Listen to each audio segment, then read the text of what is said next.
Hello and welcome into another episode of Locked On Wolves. Today on the show, it's the post-game pod from the Game 5 loss. Nikola Jokic went off on the Timberwolves in Game 5. There was nothing Minnesota could do. I also want to talk about Anthony Edwards and how the Nuggets defended him and Karl-Anthony Towns and what needs to change in Game 6 in a couple of different areas for Minnesota if they're going to force a Game 7 back in Denver. It's all upcoming. Welcome in. You are Locked On Wolves.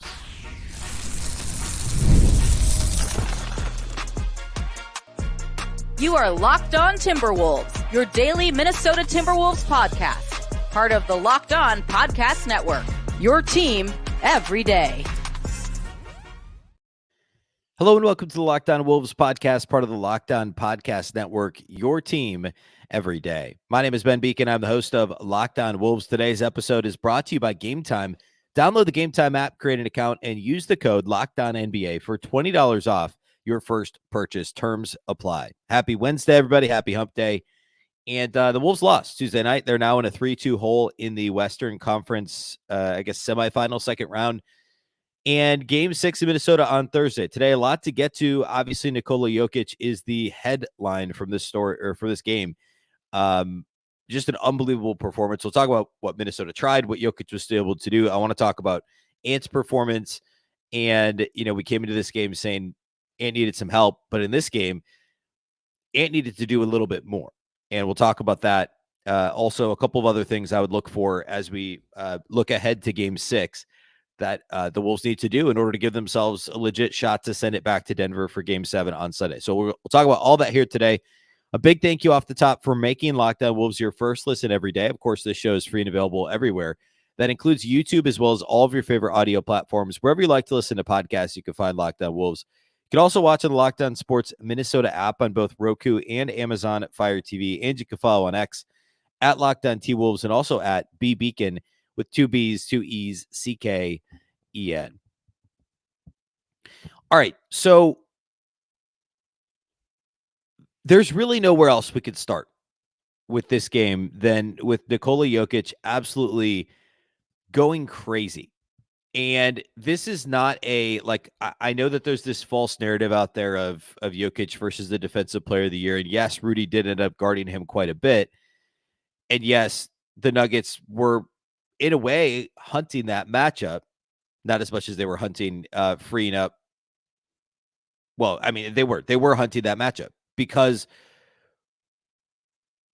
they would much rather face Rudy one-on-one than have Rudy as essentially a spy or a free safety or whatever you want to call it, roaming the back line ready to help if Cat or Nas or somebody else that's has a lower center of gravity is going to be a little bit more physical underneath Joker with Rudy over the top as a shot blocker, right? Because that worked so well in the first couple of games. The Nuggets have gotten really adept at keeping that from being a thing. And Rudy, there were some possessions in the first half where I felt like he didn't provide enough resistance, but the third quarter is when Jokic went crazy. And if you go back and watch, Rudy did not play poorly. He was in Jokic's jersey the majority of the time. He had contests on basically everything. The three-pointer that got him to 40 points at the very end that kind of sealed the game for Denver. Rudy had a good contest on that. Everything in the post. A couple of the fouls were, a couple were hard. There was a ticky-tack one in there. I can't be upset with the way Rudy Gobert guarded Nikola Jokic. It doesn't matter who, it would not have mattered who was guarding Nikola Jokic. And of course, Rudy is the defensive player of the year for a reason. The defensive player of the year is not defined by who guards the best player in the league the best. That's not how that award is defined. And this isn't an opportunity this is 0 parts about Rudy Gobert and all of the parts about Nikola Jokic. Jokic would have done that to anybody. And I mean, Rudy even said he had a quote post-game that he had blocked a couple of the shots and the ball still went in. That's exactly what it looked like. I mean, Joker was just forcing the ball up and through the rim from everywhere on the floor. He ended up shooting 15 to 22. A couple of those misses were like crazy, what the heck, why not, tough fadeaway type shots. There was one at the end of the shot clock late in the game when they were just trying to milk clock. He was 2 of 3 on three-pointers, 8 of 9 at the line, 13 assists to 0 turnovers, which is perhaps the most impressive thing to me, is that he scored 40 points on 22 shots, but Jokic still managed 13 assists and 0 turnovers. And the Wolves, I said this on the postcast that I hosted with Jack Borman, which is the episode before this in the Locked On Wolves feed. And if you're on YouTube over on Locked On Sports Minnesota, we did it right after the game. And I said this on the show, but the Wolves want to try and make Nikola Jokic beat them as a scorer, which is obviously still a dangerous proposition. He may still beat you because he's the MVP. He's a 3-time MVP for a reason, right? He may still beat you. But in this game, he was able to do it all. He did literally everything. Game 1, he had 32 points, but it took him 25 shots to do it, so 3 more shots. He attempted 9 threes. He only attempted 3 threes in this game. He also had 7 turnovers. And he's had at least 7 assists in every game. But in all the other games in this series, he had 7 turnovers in game 1, 4 turnovers in game 2, 3 in game 3, and 4 in game 4. So he's had at least 3 turnovers in every game and at least 4 in 3 of the 4 games up until this one. And in this game, he could do no wrong. And this is just running up against this part, not the whole game, because the Wolves still had opportunities. We'll talk about that. But if I had to boil it down, and certainly the Gobert Jokic thing boils down to the best player in the world by far, really at the peak of his powers, playing in this game at least his best basketball. And if this is the start of a heater for Nikola Jokic, like, look out. I mean, it doesn't matter who they're playing next round. The Nuggets are going to win the title, and they're going to win it with some ease, and that may still happen. But Joker was incredible. There's just literally no defense. And the Wolves' best shot is trying their best to do what they did in games 1 and 2, which they tried to do again. But the Nuggets are hunting that switch so much that it almost feels like if he's shooting it like this, and the Wolves tried this. They tried trapping. But in doubling Jokic is against everything the Wolves want to do, right? They want to make Aaron Gordon beat them. They want to make Christian Brown beat them if someone's going to beat them. And they did a great job on Jamal Murray for most of the game. They did a great job on Michael Porter Jr. the entire game. So I don't know. Like, I don't have the silver bullet here. I don't think it's constantly bringing traps. I think it's changing the looks, which they did, again, a great job of. We covered this after game 2 last week, is they switched up the coverages. Sometimes it was just Cat. Sometimes it was an actual trap, an actual, a true double team. Sometimes it was Ant or whoever on the perimeter digging into the post and just trying to provide some different looks for Jokic. I don't know that they did. They did mix it up over the course of the game, but it was more the primary defender. And part of that was dictated by foul trouble. Cat was in some foul trouble. We know Nas was in some foul trouble. Jaden was in a little bit of foul trouble. So that dictated it a little bit. But I think the one thing for Minnesota is changing those primary coverages. I'm sorry, I said that backwards. The primary coverages, they changed out of necessity, right? They tried Cat, they tried Rudy, they tried Slow-Mo, they tried Rudy spying with any one of those guys guarding Jokic one-on-one. They didn't do a whole lot of actual doubles. And yet he still finished with 40 points and 13 assists with no turnovers. So I think it's maybe mixing in a few doubles here and there, not all the time, to try and keep him guessing. And maybe the doubles come from different places on the floor. And again, it doesn't probably matter, because if he's in the zone, especially, the way he sees the floor is better than any other player in the game. And he's still going to thread that needle to wherever you've left somebody open. He's going to find that open player. But again, it's pick your poison. And that, to me, is the Wolves' best chance of at least slowing down Nikola Jokic, is try and make him make a decision without having the same information possession to a possession. And it may or may not work. It probably won't. And there's other elements to the game that, again, we'll talk about, that the Wolves did fine in, and others that they need to do better in order to win game 6 and hopefully game 7. But bringing these multiple looks at Jokic, to me, is going to be their best shot. Is switching up those coverages a little bit instead of just playing it straight up and saying, well, hopefully Kyle Anderson can stop Nikola Jokic, because he can't. He just can't. That's the story for this game. It's just how incredible he is. The angle at which he was making some of those shots, the touch he was putting on shots, the types of shots he was making, and then factor in the defender he was doing it against. This was not a Rudy Gobert issue. This was a Nikola Jokic issue. All right, let's talk about next how Denver defended Ant and Karl-Anthony Towns. Talk about Ant's struggles and some of the things I think need to happen for game 6 in order for Minnesota to send this thing back to Denver We'll talk about all that here next. Today's episode of Locked On Wolves is sponsored by BetterHelp. If you're thinking about starting therapy, give BetterHelp a try. It's entirely online. It's designed to be convenient, flexible, and suited to your schedule. Everybody carries around different stressors, big and small. When we keep them bottled up, it can start to affect us negatively.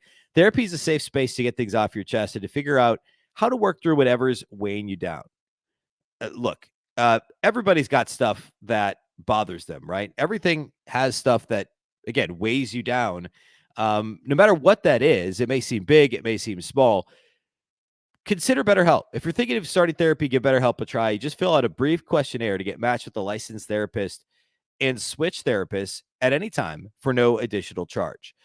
Any sort of therapy can be helpful for learning positive coping skills, how to set boundaries, and more. It can empower you to be the best version of yourself. It's not just for those who've experienced major trauma or anything along those lines. Again, just a brief questionnaire to get matched with a licensed therapist and switch therapists at any time for no additional charge. Get it off your chest with BetterHelp. Visit BetterHelp.com/LockedOnNBA today to get 10% off your first month. That's BetterHelp, HELP.com/LockedOnNBA.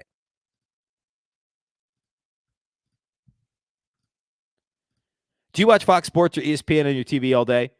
If so, no doubt you have to turn down the volume because of all the shouting. Instead, make the switch to Locked On Sports Today, a free 24/7 sports streaming channel programmed for you every day to bring you the biggest stories without all the screaming. Locked On Sports Today brings you can't-miss analysis, opinions, and news streaming 24/7 on YouTube or the free Amazon Fire TV channels app, part of the Locked On Podcast Network, your team every day. All right, so we talked about Nikola Jokic. Let's talk about Anthony Edwards and the flip side of this superstar matchup. And Denver's tried all different kinds of things to guard Ant, right? They tried early on, it was KCP, early on in the series. They tried Aaron Gordon straight up. They haven't done as much, at least at the regular season. We saw a little bit of Christian Brown. We saw a little bit of Peyton Watson. We haven't necessarily seen that in this series. But the one-on-one, anybody guarding Ant one-on-one it's never profitable. He's an incredibly gifted offensive player. We saw him score 43 in game 1. We saw him score 44 in the game 4 loss. And that to me was one of the more impressive ones. In this game, they went a little bit heavier into it wasn't a full Phoenix Suns like put two guys on him every single time he touches the ball, but it was pretty close. When he was catching the ball on the perimeter, like on the catch, they were bringing a second guy.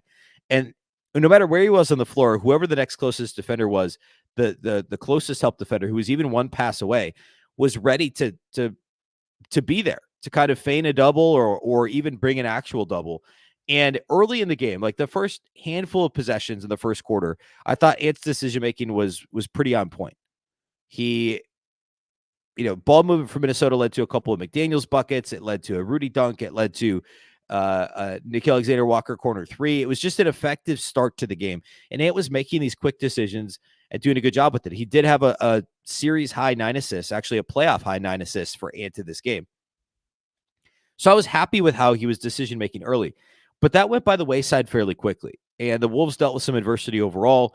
The transition defense was bad. We'll talk more about that. They couldn't slow down Jokic. The turnovers cropped up a little bit. And I thought that Ant's decision-making, the way I described this on the postcast, was it eroded over the course of the game. And he didn't get his shot off in the same way that he did last game or for most of the series. And he finished just 5 of 15 from the floor. He only attempted 5 threes. He was 1 of 5 outside the arc. And he did end up getting to the line 8 times, but some of that was very late. He had 9 assists to 4 turnovers in this game. This was more about, I don't want to say a lack of aggression. I would never say Ant's, sometimes he's more or less aggressive, just like most players, but I don't know that was necessarily how I would describe the issue in this game. But he never looked quite as engaged as he did in game 4 at home, which surprised me a great deal. We've seen him almost especially on the road be really engaged and just wanting to be a killer against the opposing team's crowd. And that just did not happen in this game. I thought Denver did a great job of just putting 2 on the ball, forcing it out of his hands. And then the second, there's 2 other pieces to this. One other piece is they were doing the same with Karl-Anthony Towns. And he tweaked his knee in the first quarter, left for a couple of minutes, rode the bike, came back. didn't quite look himself. Said later he tweaked the same knee with the meniscus surgery. We'll see how that feels, Wednesday, Thursday, as we get into Game 6 on Thursday. But the Nuggets were also trying to double Karl-Anthony Towns. It was essentially it's very elementary, but make somebody else beat us. Make Jaden McDaniels beat us. Jaden McDaniels couldn't. Jaden McDaniels had 9 points on 9 shots. It was make the Wolves make the pass to Rudy Gobert. Gobert's line is nice. He had 18 points on 7 of 7, right? 18 and 11 looks nice. We already established I'm not going to blame him for the defense. But the Wolves just ignored Rudy Gobert rolling to the basket frequently in this game. Now, I would prefer them to ignore him to the force feeding that happened, especially early this season. But there were some missed opportunities with Gobert as a roller. And that's also a credit to the Nuggets defense, because the Wolves, I don't know that it's as much not trusting Rudy Gobert as it was knowing that Denver's so connected as a defense right now, at least, that they were going to get hands in passing lanes. Guys are going to rotate in, Now, he wasn't getting tagged every time he rolled into the paint. There wasn't always somebody tagging him. But Denver's defense was helping and recovering so quickly that I don't know that hitting Rudy as a roller makes that big of a difference over the course of the game. But it certainly does impact the spacing, because if Denver doesn't think you're going to do it, they're not going to bother to tag him. They're not going to bother to cover it. And you basically just have them, loading up on Ant. They just had guys at the elbows. They had guys at the low block. I get boxes and elbows, right? Like, they had guys just packing the paint, not to stop Rudy Gobert, but to stop Anthony Edwards. And again, the help defense was so good that the guys that were one pass away were effectively doubling and also being able to recover to theirs and make sure the Wolves didn't get off an open 3-point attempt. There were a couple of times the Wolves burned that with the Nickeil Alexander-Walker jumpers. He played a good game, which was very important for the Wolves to stay close. Cat had one in there that was just Denver wasn't, they fell asleep. But for the most part, like, Nas didn't make him pay. Nas was 0 of 3 outside the arc. For the most part, Denver did a very, very good job there, loading up on Ant and also showing to Karl-Anthony Towns. And this kind of, I guess, morphs into what I'd look ahead to for Game 6. And we'll talk much more about this on tomorrow's show, on Thursday's show.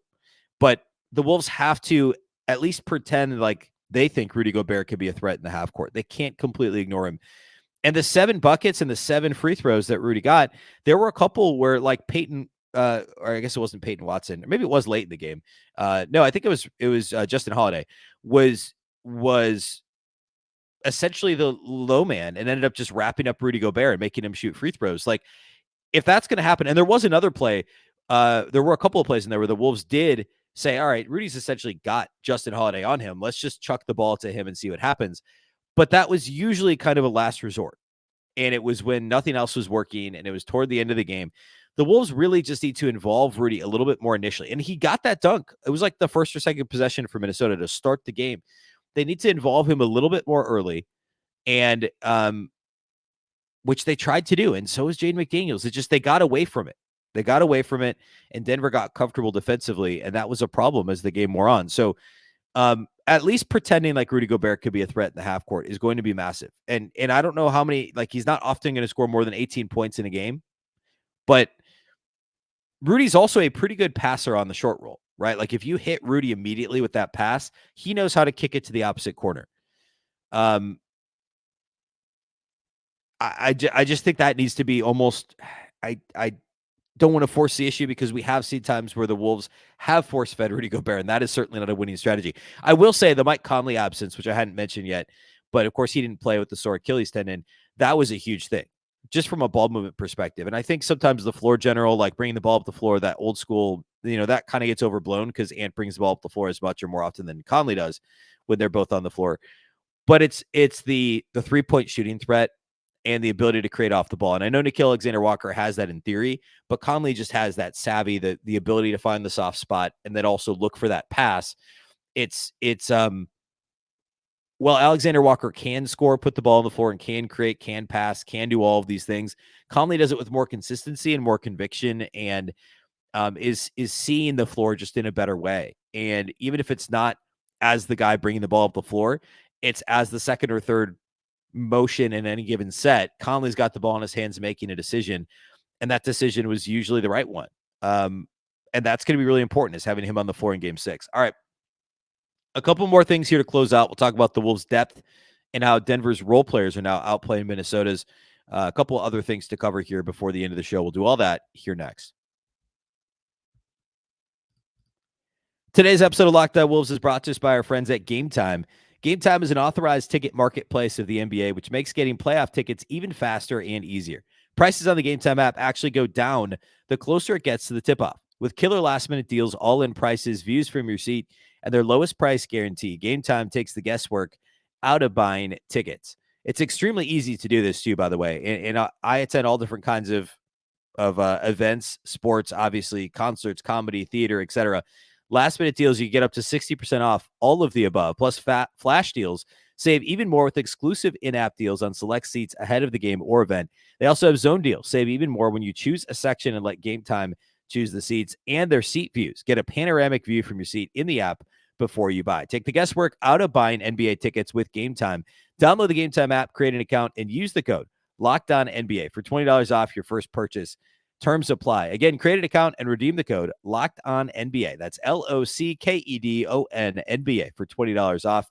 Download Game Time today. Last minute tickets, lowest price guaranteed.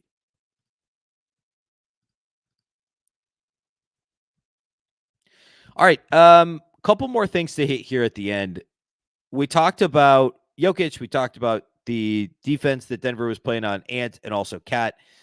The Wolves did a really good job on everybody else for Denver. And I know Murray ended up with 18 points on 14 shots. Like, he certainly had less efficient nights, but some of that was late as the Nuggets were kind of pulling away and the Wolves were just in desperation mode defensively. I said he had 18. He had 16 on 14 shots, which is still palatable if you're Minnesota. He also only had 4 assists, 2 turnovers, only got to the line twice. So it was fine. And I thought they did a really good job on him early. Again, same deal, showing him length. He just didn't get off the ball. Or I should say, he really didn't get the ball back in advantageous places on the floor like he did in game 4. So Minnesota improved there. The problem was obviously Jokic. They did a great job on Michael Porter Jr. He only had 6 points on 10 shots in this game. It was just 2 of 7 from 3. Jaden blocked that 3-pointer very early in the game that was called a foul and overturned on a review. Other than, game 3, I know he had a big game 1, but nobody else did for Denver. Game 3 is the only time that Porter Jr.'s hurt them at all. And I was a bit worried, and it actually worries me a little bit that, the Wolves do a great job on everyone else again, and suddenly Michael Porter Jr. comes out of nowhere in game 6 and has a great game. But of course, the biggest thing is limiting what Jokic could do. He can't score and pass. He's got to do one or the other, and then you've got to do a good job on everyone else. And usually when he's passing the ball and has 13 assists, Jamal Murray's the beneficiary more often than not. But again, just 16 for Murray in this game. Aaron Gordon had 18, but he was less efficient this time around. It was more of the damage he did on offensive rebounds. He had a couple of putback dunks that were big. He scored in transition, which we'll talk more about in a second. But 18 points on 14 shots and also 10 rebounds for Aaron Gordon, which was second most of the game next to Gobert, and a game-high 5 offensive rebounds. Nobody else in the game on either team had more than 2 offensive rebounds. That was one of my keys for the entire series, was Aaron Gordon on the offensive glass. And that was a huge part of this game. 18-10 and also 5 assists for Aaron Gordon. He only attempted 1 3. It was the corner 3 attempt in the second half that he missed. And it was more about him just looking to be aggressive with the ball in his hands and the activity on the offensive glass. I mean, he shot the ball 14 times. Minnesota wants him to shoot the ball 14 times, especially if only one of them is a 3. The problem is how many of those were dunks? Probably 6, 5 of his shot attempts were dunks, or at least at the rim. Again, the 5 offensive rebounds being the headliner there. Denver's depth, which a week ago I was just absolutely lampooning and saying that, it doesn't hold a candle to Minnesota's, however you want to say it. Christian Brown played 28 minutes in this game. It was genuinely really good. He had a couple of blocks. He knocked down an open 3. He made the right pass when he was semi-open. He was swinging the ball to the corner to the guy who was open. There was a play late in the game where the Wolves closed out. I think it was McDaniels, either McDaniels or Alexander Walker, closed out hard to Brown and left KCP, who's of course the better shooter, open in the corner. Brown swung it to KCP, who knocked down the shot. A couple possessions later, Brown did knock down an open 3. Really good game from Christian Brown. Justin Holiday wasn't as effective this game as he had been the previous game when he kind of came out of nowhere, and Reggie Jackson was good in a small stint. But I mean, Connor, compare that to Naz's 7 points and 8 shots and 4 fouls in 20 minutes. And Monte Morris's -7 in 12 minutes. And Kyle Anderson, who turned in an okay line, but just, I don't know, if you just watched him, he didn't play well in this game.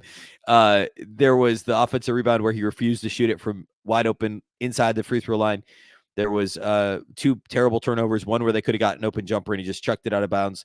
The defense was spotty, not that anybody could guard Jokic, but I just don't like and Jack and I talked about this on the postcast too. Where else do you go? I actually talked about this on the show on Wednesday's show, Tuesday's show. Today's Wednesday. Tuesday's show. I talked about how this is the sort of scenario where having a Troy Brown Jr. or another option off the bench who could space the floor, give you athleticism, size, whereas Slow-Mo is the only other piece of legitimate size the Wolves have off the bench. They're not going to, I've seen people start to throw other guys in the bench around. They're not going to put Luka Garza in the spot. They're certainly not going to put Josh Minott, Leonard Miller in the spot. TJ Warren is fine as your 11th guy, but he's not going to play as your 7th guy in the playoffs, 8th guy in the playoffs. Kyle Anderson still is the best option if you need to go to 8 guys. Now, because here's the thing, by the way, like TJ Warren in theory gives you a little bit more floor spacing, but they're still not going to guard TJ Warren. Does he have a better shot at making an open 3 than Kyle Anderson? Yeah, but he's not better defensively at this stage in his career than Slow-Mo. And Slow-Mo's better with the ball in his hands. He's a better creator for others in theory, although again, we haven't necessarily seen that in the series. So Slow-Mo's got to play better. I don't know where else they go other than cutting his minutes way back, which I advocated for leading into this game. But Naz can't be in foul trouble then. I mean, Naz, Rudy, Towns, and Jaden all finished with 4 personal fouls in this game. And Naz picked up a bunch early, and that was one of the problems. So I do think the plan was probably to give Slow-Mo less minutes. But Naz, Rudy, Cat have to, primarily those 3, as best they can, stay out of foul trouble to allow Naz to be on the floor more and Slow-Mo to be on the floor less. One of the things we'll cover on Thursday's show leading into Game 6 is transition defense, and that was miserable in this game for Minnesota. Certainly played into the loss in a big way. Denver ended up with 16 fast break points. Minnesota had 4. And points off turnovers, I mean, Minnesota actually scored more points off Denver's turnovers than vice versa. It was more just the straight up transition defense. It was Denver getting out and running, a team that isn't necessarily a fast paced team, but is happy to do it when you give them the chance. And they've got some athletes in Christian Brown and Michael Porter Jr. and Aaron Gordon that are more than happy to push the pace. And obviously Joker pushing the ball up the floor. A couple of home run passes, a couple of contested releases when Minnesota just missed a 3. And hey, there's Jamal Murray. There's Aaron Gordon down the floor. And the Wolves it looked like last year's. It looked like the 22-23 Wolves transition defense, a transition defense that was much improved this year and was just non-existent in this game. That's going to be a big part of Game 6, that in this game, again, 16-4 fast break points. And it wouldn't have shocked me if it had been worse than that. Like, I knew it was bad before I ever looked at the stat. The inability to get back defensively and at least provide some resistance to Denver in the open floor was a major problem as Denver pulled away in this one. All right. Of course, we'll be back on Thursday. We'll preview Thursday night's game, what to expect in Game 6. Hopefully Mike Conley's back. Hopefully Cat's feeling fine.